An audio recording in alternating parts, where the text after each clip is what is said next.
자, 이번에는 문학 파트로 넘어가 봅시다. 개념학습. 지금 보조자료들 다 있을 거야, 그치? 지난번에 나누었던 보조자료 같이 펴놓으시고요. 우리 수능 특강 페이지는 23페이지 열어놓으시면 되고요. 산선제예요, 산선제. 써놓으면 그게 뭐야? 선제, 산선제. 돼지를 뺐다고요. 아, 산선. 왜? 왜? 잘 모르겠어요. 어느 쪽 이미지인 거야? 먹는다는 쪽인 거야? 뭐인 거야?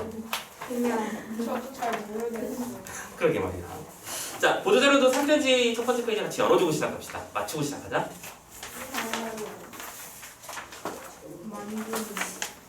산빼지.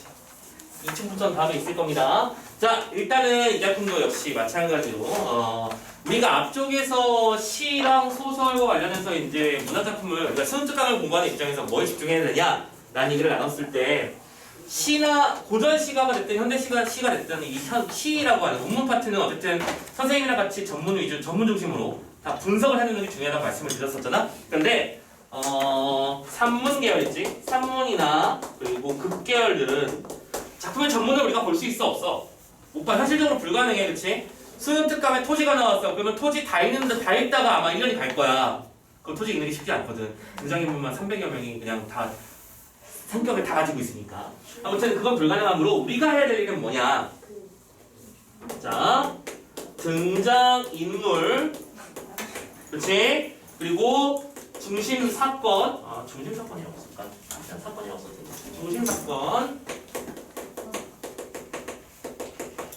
그리고 시간이나 공간적 배경. 그리고 선생님이 이렇게 써놨지만 알고 보면 무슨 얘기인지 뻔히 보이시죠? 인물, 사건, 배경이 중심이 된다. 오케이? 그래서 어떤 작품이든 제목을 듣자마자 누구 나옴, 무슨 일이 벌어짐, 뭐 때문에 문제가 되고 있음. 오케이? 이런 흐름은 기본적으로 가지고 있어야 돼. 물론 이걸 알고 있다고 해서 우리가 아는 장면에 등장할 일은 만무할 가능성이 높아. 그렇지? 근데 요즘 문제의 트렌드가 두 가지 중에 하나라고 했었잖아. 수능 특강의 내용이 이렇게 분석이 이렇게 나와 있으면 실제로 출제되는 부분은 이렇게 걸리거나, 오케이? 그래서 절반 걸리기. 아니면 위쪽으로 이렇게 걸리는 방법도 있고요. 아니면 완전히 다른 장면으로 가져오는 경우도 많이 있어. 오케이? 그럼 어떤 장면이 걸리든지 간에 내가 알고 있는 전체 스토리 상품 기준으로 어느 부분에 해당하는 걸까? 이 정도만 예측할 수 있어도 성공적으로 읽어낼 수 있는 거야. 그렇지? 자, 산문 독해는 어쨌든 인물 사건 배경 중심으로 갈등 파악하는 싸움이라고 말씀드렸었고요. 다만 여기에 이 산돼지라고 하는 작품의 갈래가 뭐죠? 극이죠. 오케이? 극 작품은 선생님이 이거 작년부터 미친 듯이 말했던 게 하나 있었잖아. 극 갈래는 무엇을 문제화시키게 되어 있다. 갈래적 특징. 뮤지컬이 나왔다고 음악의 기능을 물어보고, 연극 무대가 나왔다고 무대 구성 방식을 물어보고, 시나리오가 나왔다고 촬영 기법 얘기가 나오고. 됐어? 이런 특징들이 항상 나온다고 했었잖아. 이 산돼지는 그와 관련해서 꼭 여러분들이 알아두셔야 될 정보가 하나 있습니다. 바로 뭐냐면 표현주의라고 하는 용어를 꼭 기억하자. 자, 첫 번째 암기해야 될 포인트야. 표현주의 기법의 극이다. 그럼 이 표현주의라고 하는 게 뭐냐라고 한다면 일단은 요거를 대립점을 하나 같이 잡아놓으면 우리가 뭘 보통 대조를 해놓으면 기억이 쉽고 강해지잖아. 그치? 인지가? 마찬가지야. 사실주의극의 반대 지점에 있는 작품이라고 생각하면 좋겠어. 참고로 예전 수능 특강에는 사실주의극이 대세였거든. 그리고 사실주의극이 뭐냐면 있는 그대로야. 사실을 있는 그대로 적나라하게 묘사해서 관객들에게 깨우침을 주는 어떤 극의 갈래를 우리가 사실주의라고 불러. 그럼 보통 주인공들은 극도의 가난 속에서 힘겨운 상황을 이겨내려고 하지만 결국 실패함. 뭐 이런 슬픈 얘기가 나오는 게 일반적이지. 이래서 무슨 얘기인지. 근데 그거를 정반대편에서 표현하면 표현주의극이 되는 건데, 그럼 표현주의극의 특징은 뭐냐면 뭔가 공상적이고 어떤 초현실적인 요소가 등장하는데 그 요소를 다 실제로 받아들여. 어떤 느낌이냐면, 자, 선생님 만약에 표현주의 그게 어떤 내용의 일부를 만들어낸다고 생각하면 이런 거야. 선생님이 지금 너무 배고파. 배고프면 삼겹살이 질리지, 그치? 삼겹살이나 먹고 싶은데, 삼겹살 맛있다. 겁나 맛있죠? 선생님 맛이 어때요? 끝내주는데? 지금 말이 안 되잖아. 수업하다 보고 갑자기 삼겹살을 구워 먹고 있잖아, 그치? 그리고 너희들은 그게 맛있냐고 물어보고 있었지. 이렇게 상상 속에다 벌어질 만한 이상한 일들이 막 벌어지는 게 초현실주의 기법이야. 참고로 이 작품은 전체 스토리상에서 주인공인 원봉이라는 친구가 이 어머니나 아버지의 환상을 보게 돼. 오케이? 근데 그 환상이 실제로 받아들여지는 인정되는 현실이야. 환상이지만 현실이야. 알겠다고? 알겠지? 환상적 요소. 요거를 꼭 기억하셨으면 좋겠습니다. 알겠죠? 그래서 작품 구조를 읽다 보면 여러분들이 조금 힘든 부분이 있을 거야. 당장 너희들 요 지문 부분 보면서도 이게 뭐지? 싶은 부분이 분명히 있었을걸? 아마 읽으면서 그런 느낌을 받았을 거야. 이게 뭔 얘기가 벌어지고 있는 거지? 자, 그거를 요 표현주의 그게 요소랑 합쳐서 선생님이 한 번에 설명해 드릴 테니까 야, 인물 구조도 그려드릴게요. 오케이? 지난번처럼 마찬가지로 그리고 중심 사건 알려드릴 테니까 보조 자료에 두 번째 페이지 전체 줄거리가 있을 거야, 그렇지? 그거를 따라가면서 선생님이 스토리보드를 만들어 드릴게요.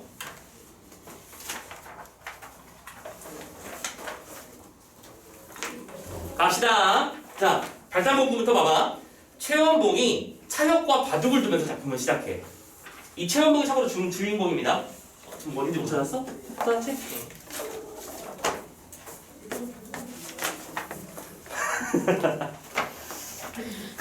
산페이지 메인 페이지의 두 번째 면이야.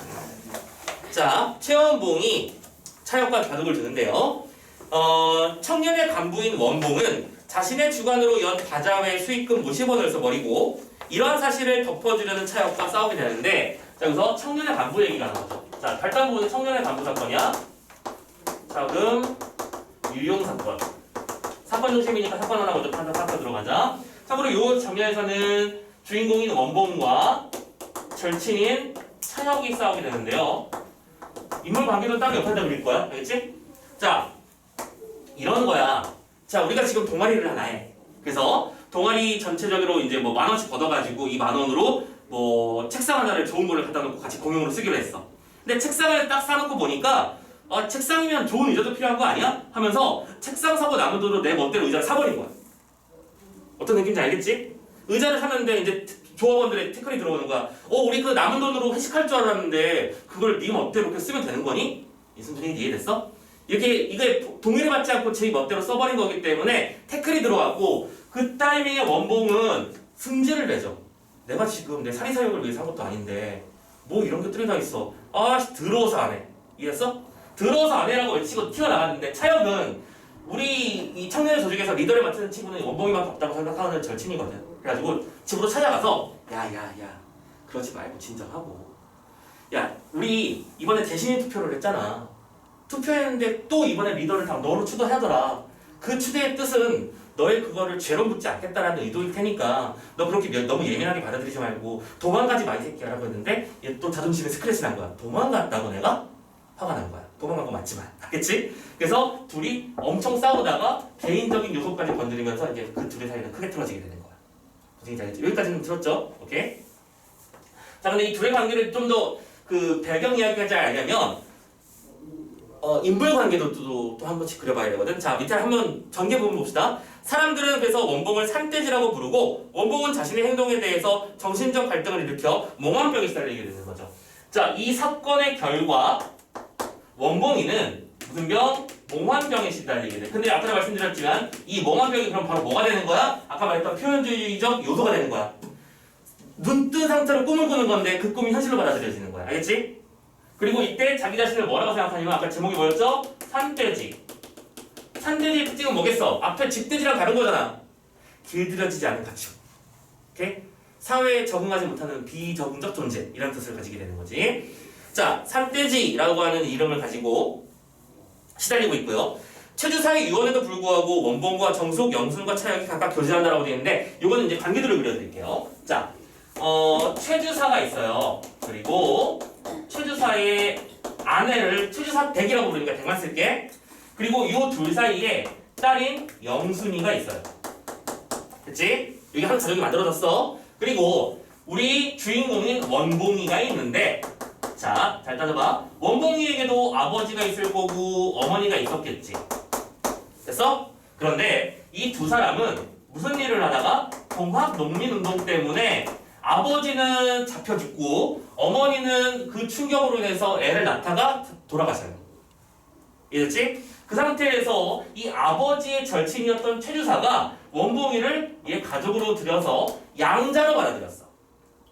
오케이? 그래서 여기서는 원봉이가 나이가 더 많으니까 오빠로 불리고 얘가 동생이 된 거야. 따라왔지 여기까지? 자 문제는 그런데 그래서 아버지는 돌아가셨고 어머니도 돌아가셨어. 얘는 양자야. 그런데 최주사는 이 원봉이를 책임져주고 싶었어. 그래가지고 이제 나이가 들어서 죽기 전에 유언을 딱 남기고 이제 집안에 아내한테 유언을 남기고 가는데 그 내용이 뭐였냐면 이 두 사람을 결혼시켜라. 결혼을 시키자라고 하는 일단은 사건이 벌어지고 있는 거야. 그런데 문제는 첫 번째 영순이는 원봉이를 어떻게 생각하고 있을까? 친오빠야. 친오빠랑 결혼을 아니 참고로 친오빠인지도 아니야. 의분남매인지도 몰라 참고로 얘는. 그러니까 생각도 아예 안 하고 있었겠지. 하지만 최주사의 댁은 이 둘이 어떻게 되길 좀 바랬던 거야, 그지? 어머니 유언도 있고 해서 그래서 나름대로 뭔가 둘이 잘 됐으면 좋겠다라고 하고 있었는데 문제는 원봉의 절친이 아까 누구라고 했었지? 차혁이라고 했지. 차혁과 영순의 러브라인이 만들어지는 거야. 오케이? 됐어? 그리고 원봉이는 또 다른 여자인 정숙이라는 여자와 또 썸을 타게 되면서 이 관계도가 되게 복잡해지는 거야. 알겠지? 자, 각자의 입장이 있어. 최주사 댁은 유언을 받아들여서 둘을 결혼시키고 싶어하고 영순이는 그 사실을 모른 채 차혁을 사모하고 있고 원봉이는 자기가 이 집의 핏줄이 아니라는 걸 어떻게 알게 되냐면 환상을 통해서 알게 돼. 환상에서 어머니가 나를 갖다 죽는 꿈을 꾸는데 내 어머니는 여기 있잖아. 최주사 댁이라고 알고 있었잖아. 물어보는 거지. 당신이 내 어머니야? 뭐지 이 상황은? 되게 헷갈려하는 거야. 그리고 그 헷갈림이 참고로 여러분들이 본 지문에 이루어오는 거야. 그래서 그런 상태에서 둘이 이렇게 티격태격하는 와중에 문제는 얘 둘이 아까 무슨 사건 때문에 청년의 자금 사건 때문에 다퉜잖아. 다투면서 원봉이가 차혁한테 이런 소리를 하는 거지. 너희 새끼 내 동생 건드리려고 하는 거 아니야? 이런 식의 뻘소리까지 해버리면서 차혁이는 아씨 안 해 새끼야. 그래서 이제 나도 안 갈 거야. 떠나버리게 되고 그럼 복잡한 일이 벌어져요. 자 얘들아 요 인물 구조도는 꼭 기억해야 될 내용이야. 알겠지? 핵심 구조도니까. 자 기억해놓고 교제하는 상태에서 원봉은 자 절정과 하강 부분이야. 자기를 둘러싸고 있는 비밀 꿈속에 토벌병정에게 쫓기는 동학군이었던 아버지와 광군에게 쫓기다 원봉을 낳고 죽은 어머니를 방금 다 말씀드렸죠? 이런 모든 것들을 꿈을 통해서 알게 된다고. 요 요소를 뭘 통해서? 꿈을 통해서 알게 돼. 그 꿈이 바로 몽환병의 일부였던 거야. 오케이? 사실로 인지 하게 됐고요. 원봉은 자신에게 지워진 짐을 지우다 이건 무슨 말인지 알지? 사회개혁의 사명과 현실과의 괴리로 괴로워합니다. 자 원봉은 나는 그 누구보다 뛰어났던 동학 농민들의 주축 중에 한 명의 아들이야. 그러면 동학이 상징하는 바는 뭐지? 사회개혁이지. 자 이번에는 두 번째 원봉의 어떤 내적 갈등이 있어. 그치? 그 내적 갈등의 내용은 이런 흰색으로 쓸 거예요. 다시 맞춰서 써드릴게. 두 번째 원봉의 내적 갈등이야. 그 내용은 원봉이라고 하는 자기 자신의 출신은 동학 농민의 후예, 즉 사회개혁의 책무, 책임감을 느끼고 있어. 내가 그 아버지의 뜻을 이어받았으면 좋겠어 라고 생각을 하는 거지. 하지만 현실은 어때? 청년의 자금 유형 사건으로 나는 비리를 저지른 놈같이 몰리고 있고 그리고 이 모든 것이 좀 짜증나고 귀찮고 그치? 그래서 절망적인 현실 요 둘 사이에서 현실이죠. 괴로워하게 되는 일이 벌어진다. 됐지? 이게 두 번째 갈등 포인트야. 잡았어요? 청년의 자금 유형 사건, 원본의 내적 갈등. 자 계속 가봅시다. 자 그런 상태에서 꿈에서 현실로 돌아오고 원봉에게 실망의 일본 동경으로 떠났던 원봉의 애인 정숙이 돌아오게 되는데 이게 대단한을 막을 낼 때 이렇게 약간 애매하게 끝나. 자 정숙이는 사랑하는 사람이었던 원봉이가 이런 갈등을 벌이고 차혁이랑 막 싸우고 하다 보니까 애가 좀 달라 보였던 걸 거야. 그렇지? 그래서 아야씨 너랑 안 살겠다. 나의 꿈을 향해서 일단 유학하고 올게. 그래서 일본으로 떠나가 버려. 그리고 차혁이도 일단 원봉과 멀리 해결되는 사건이 벌어졌겠지? 그런 상태가 벌어진 상태에서 이게 끝날 때쯤 되면 다시 왜 그런 거 있잖아. 우리 한국식 해피엔딩 코드, 그치? 정수기 값이 돌아오면서 원봉하고 이제 얘기를 나누게 돼. 그럼 우리는 앞으로 어떤 미래를 그려가야 될까? 우리의 미래는 어떤 것이 놓여 있을까? 이런 고민을 하면서 그냥 갈등을 해소하면서 끝나버려. 오케이? 갑자기 그렇게 끝나. 그래서 보통 이 작품이 주는 교훈 중에서 이 결말의 어떤 특징은 시험에 자주 나오는 경우가 많지 않고요. 핵심은 이 갈등 장면이 두드러지는 장면들만 잘 봐주시면 되는 거예요. 오케이? 자, 그리고 마지막으로 하나만 더. 지금 선생님이 갈등을 두 가지로 잡아드렸죠. 원봉과 차역, 원봉의 내적 갈등. 자, 원봉의 출생과 관련해서도 갈등 사건이 있어요. 바로 누구랑 갈등을 이루냐? 원봉과 vs 최주사댁이 갈등을 벌이는데 우리가 보는 장면이 바로 그 장면이었어. 그치? 뭐지? 갈등의 내용은 원봉이 사랑하는 사람은 누구? 정수. 그치? 하지만 최주사댁은 아버지 유언을 지키기 위해서 누구랑 결혼시키려고 할까? 영순이랑. 그치? 그러니까 이거는 사랑 싸움이라기보다는 출생의 비밀 때문에 벌어지는 최주사댁과의 갈등이야. 구분 좀 정확하게 해주셔야 돼요. 그치? 그래서 정수기를 사랑하는 사람을 고를 것이냐, 아니면 귀인이라고 표현을 해야 될까? 양아버지의 유언이자, 그치? 어떤 유언이나 어떤 의지를 이어가는 차원에서 영순을 선택해야 되는가의 갈등, 그런 것들이 또 발생하게 된다. 됐죠? 이렇게 해서 중심 갈등도 한번 정리해봤고, 내적 갈등도 한번 확인해봤고요. 되셨죠? 자, 그래서 아까 말씀드렸잖아. 중심 갈등을 파악해서 사건의 흐름을 판단하고 인물 관계들을 그려놓으면 정리가 다 될 것이다. 됐지? 자, 이렇게 읽어놨으니 이제 우리 지문을 빠르게 읽으면서 필요한 부분들을 위주로 한번 읽어가면서 마무리를 한번 해봅시다. 갈까요? 자, 이제 다시